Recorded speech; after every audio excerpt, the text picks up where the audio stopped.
Todo mundo está comemorando uma possível queda nos juros agora em setembro pelo Fed. E muitos acreditam que essa queda vai fazer com que o mercado volte e continue o processo de alta que ele vem construindo ao longo dos últimos anos. Mas a história mostra justamente ao contrário. As maiores quedas do último século aconteceram justamente nesse momento, quando a economia não está tão bem e o Fed precisa cortar esses juros para estimular novamente a economia. E eu vou te mostrar nesse vídeo os porquês que eu acredito que a gente está muito próximo de uma queda gigante no mercado financeiro.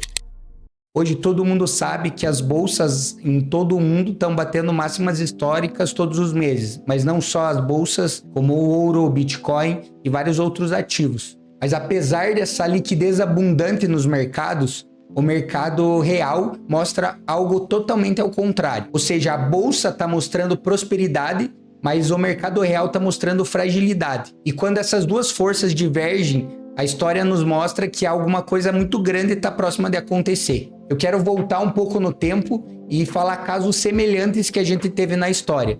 Um dos casos mais emblemáticos e parecidos que a gente tem com o momento atual foi a crise de 29.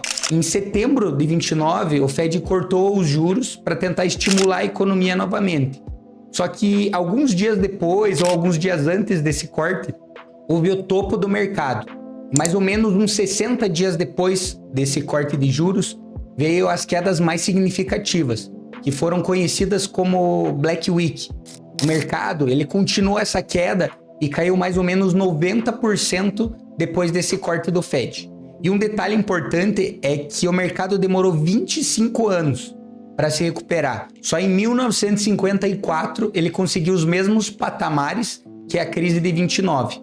Ou seja, essa queda que levou mais ou menos 2 anos, demorou quase 30 anos para se recuperar. Se você fosse analisar os valores ajustados pela inflação, você precisaria de mais ou menos 30 anos para fazer essa recuperação no mercado. E outro caso bem conhecido, que talvez vocês tenham lembrado, é a crise de 2008. Justamente em setembro, assim como em 1929, em setembro de 2007, houve o corte de juros do Fed e poucas pessoas tinham percebido que o mercado imobiliário estava inflado. Por mais de 20 anos, as famílias elas refinanciavam seus imóveis e davam espaço dentro do seu orçamento, às vezes, para conseguir comprar 2, 3, até 4 imóveis. Mas quando os juros começaram a pivotar e subir, as parcelas desses financiamentos que as pessoas tinham começou a ficar muito alta e gerou um problema para elas conseguirem pagar todas essas prestações.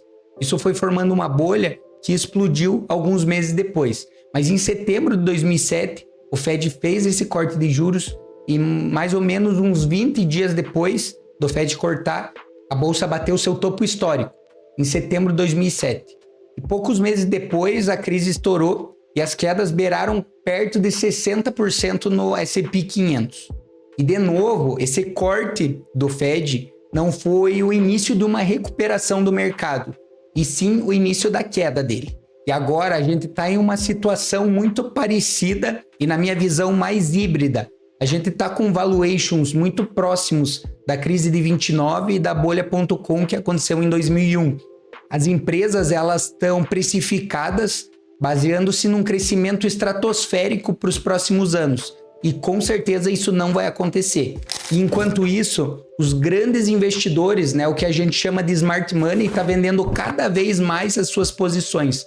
Mas como eles são um Titanic, eles são muito grandes, eles não conseguem vender tudo de uma vez. Eles vão vendendo durante meses e meses e formando caixa, esperando essa crise chegar.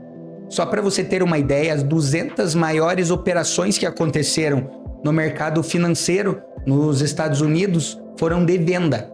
Então, como que você acredita que a bolsa continua em alta? Quem está sustentando toda essa alta?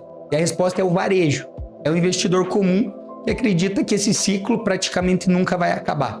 A minha leitura é que a economia americana ela já está muito fragilizada. As pessoas elas já estão começando a ter um problema muito grande com esse aumento de juros que a gente teve nos últimos 2 ou 3 anos. Há 2 ou 3 anos atrás, pagavam 2 ou 3% ao ano de juros na hipoteca das suas casas, nos seus financiamentos. E hoje, com os juros de 30 anos americanos beirando 5%, esses juros já estão próximos de 7 a 8%. Isso impacta muito na parcela que essas pessoas pagam pelo seu financiamento.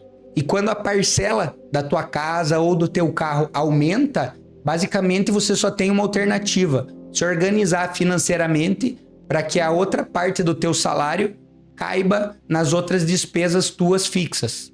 Mas muitas pessoas, elas não estavam preparadas para esse aumento de parcelas nos seus financiamentos.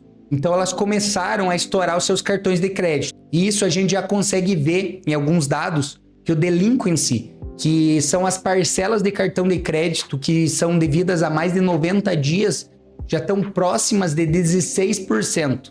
E quando as pessoas começam a ficar num estado muito complicado com as suas economias, elas vão buscar no único lugar que elas não queriam mexer, que é no fundo de aposentadoria deles.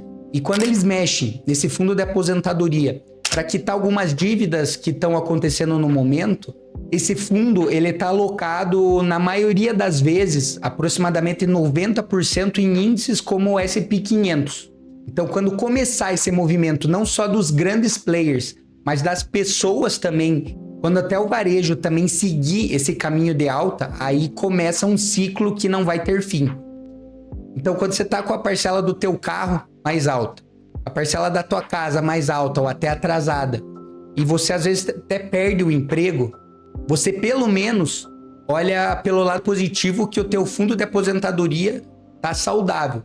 Só que quando você vê até o teu fundo de aposentadoria caindo, você entra em um pânico e começa a tirar a qualquer custo o que você tem lá. Então, resumindo, quando o varejo entender que esse ciclo passou e a gente já está numa fase em declínio desse ciclo, aí sim as coisas vão começar a complicar.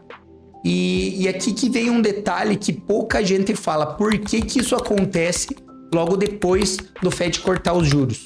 Porque, na verdade, o Fed ele não controla muito a situação econômica. Ele controla apenas os juros de um dia, a taxa overnight. Os juros de 10, 20 e 30 anos, que são os juros dos financiamentos habitacionais, os juros dos empréstimos de carro e outras coisas, principalmente de empresas também, que pegam empréstimos para pagar em longo prazo, são esses que movem a economia.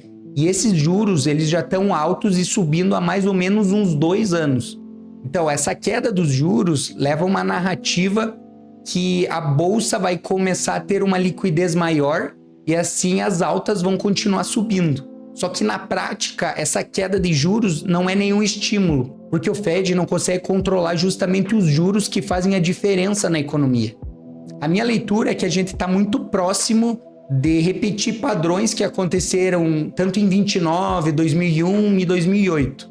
Provavelmente a gente vai ter uma disparada final, uma euforia final, que na minha visão vai durar entre 30 até 45 dias, que o varejo vai ficar muito feliz que o Fed cortou esses juros, mas logo em seguida a realidade econômica real vai bater na porta, as empresas vão mostrar os dados realmente e as expectativas que todo mundo tinha, que as empresas iam crescer infinitamente, não vai acontecer. Eu falei muito sobre a minha tese sobre a Nvidia em um vídeo, eu vou deixar esse vídeo no final para você ver ele depois que você terminar esse aqui. Então a questão, na minha visão, não é se vai acontecer uma queda, uma recessão, porque ela vai acontecer. E eu quero te perguntar se a tua carteira ela está preparada para uma situação dessa. Muita gente olha para essa situação e fica com medo disso. E na verdade, essa é uma das janelas de oportunidade mais maravilhosas que a gente tem nos últimos 20 anos. E eu vou te explicar por quê. As quedas, elas são muito mais rápidas e violentas que as altas. A gente tem um ditado no mercado que fala que a gente sempre sobe de escada e desce de elevador. E a gente consegue usar algumas estratégias que levam em consideração essa velocidade da queda. Então a gente tem uma proteção na carteira que ela vai custar entre 2,5% a 3% ao ano. Ou seja, se você tem 100 mil reais investido, você vai conseguir proteger essa carteira por um prazo de 1 ano, gastando mais ou menos uns 3 mil reais. Só que essa proteção, ela te dá uma oportunidade de multiplicação muito grande. No tarifaço, no começo de abril do Trump, e a bolsa caiu muito rápido. Acredito que foi 10 ou 15% em apenas uns 2, 3 dias. Essa queda levou as opções a multiplicarem em 22 vezes. Então, em crashes ou colapsos financeiros, que as quedas são muito maiores, os retornos podem ser até de 50, 100 ou até mais vezes. Tudo vai depender do tamanho da queda do mercado. E isso vai te dar uma munição necessária para ter dinheiro justamente quando os ativos estão valendo o mínimo. Imagina você tem 100 mil reais e você gasta 3% desse valor para fazer proteção dessa tua carteira. E em alguns meses, 3 ou 4 meses, a bolsa cai o equivalente a 40%. Você consegue, às vezes, multiplicar até 50 vezes a tua proteção. Ou seja, se você gastou 3 mil na tua proteção, você tem o equivalente a 150 mil. Você não só protegeu tua carteira, como você ganhou muito mais do que você já tinha. E esse é o poder de convexidade que as opções te dão. Se você não tem a proteção da tua carteira, você está correndo um risco gigante. Eu vou convidar você para clicar num link aqui na descrição, preencher um formulário e vir falar direto comigo para que eu consiga direcionar você para você fazer essa proteção da melhor forma possível. Te vejo do outro lado. Lembre de curtir e compartilhar esse vídeo. Eu vou deixar aqui algumas sugestões que com certeza você vai adorar de ver esse vídeo na sequência. Um abraço.